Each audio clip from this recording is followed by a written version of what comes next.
ശബരിമല സ്വർണ്ണക്കൊള്ളക്കേസിൽ SITക്ക് ഹൈക്കോടതിയുടെ രൂക്ഷ വിമർശനം. പ്രതിയായ KP ശങ്കരദാസിനെ അറസ്റ്റ് ചെയ്യാത്തതെന്തെന്ന് കോടതി. ശങ്കരദാസ് ആശുപത്രിയിൽ കിടക്കുന്നത് മകൻ SP ആയതുകൊണ്ടാണോ എന്ന് ജസ്റ്റിസ് ബദറുദ്ദീൻ. ദേവസ്വം ബോർഡിനും വിമർശനം. ഉണ്ണികൃഷ്ണൻ പോറ്റിയെ എല്ലാം ഏൽപ്പിച്ചുവെങ്കിൽ ദേവസ്വം ബോർഡിന് എന്താണ് പണിയെന്നും ചോദ്യം.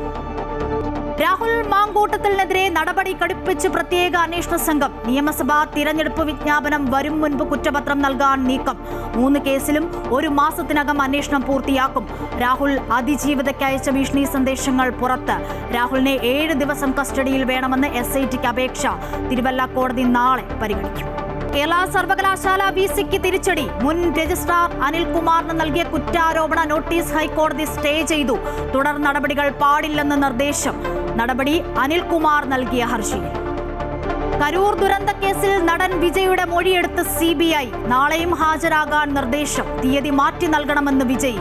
ജില്ലാ ഭരണകൂടത്തിന് വീഴ്ചയെന്നും പാർട്ടിയല്ല ദുരന്തത്തിന് കാരണമെന്നും മൊഴി.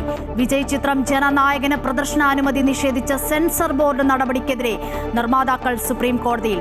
തടസ്സ ഹർജിയുമായി സെൻസർ ബോർഡ്.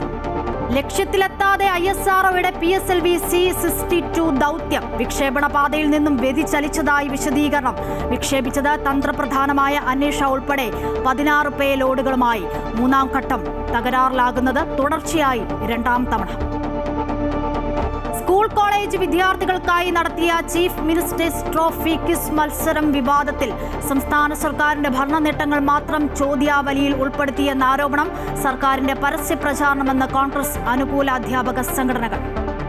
നടിയെ ആക്രമിച്ച കേസിൽ അതിജീവതയുടെ അഭിഭാഷകയ്ക്കെതിരെ വിചാരണ കോടതിയുടെ രൂക്ഷ വിമർശനം. വിചാരണ സമയത്ത് അഭിഭാഷക 10 ദിവസം പോലും കോടതിയിൽ വന്നില്ലെന്നും കോടതിയിൽ വന്നു ഉറങ്ങുകയാണ് പതിവെന്നും വിമർശനം. പച്ചക്കള്ളമെന്ന അഭിഭാഷക TB മിനി. വനിതാ IPLൽ UP വാരിയേഴ്സിനെതിരെ ബംഗളൂരു റോയൽ ചലഞ്ചേഴ്സിന് 144 റൺസ് വിജയലക്ഷ്യം. ഓൾ റൗണ്ടർ വാഷിംഗ്ടൺ സുന്ദറിന് പരിക്ക്. ന്യൂസിലാൻഡിനെതിരായ അവസാന ഏകദിനങ്ങളിൽ കളിക്കില്ല. പകരം ആയുഷ് ബദോണി ടീമിൽ.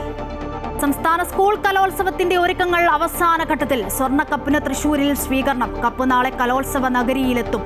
കലോത്സവം മറ്റന്നാൾ മുതൽ. Story of the day. വൃത്തിയുടെ പാതയിൽ യുവത.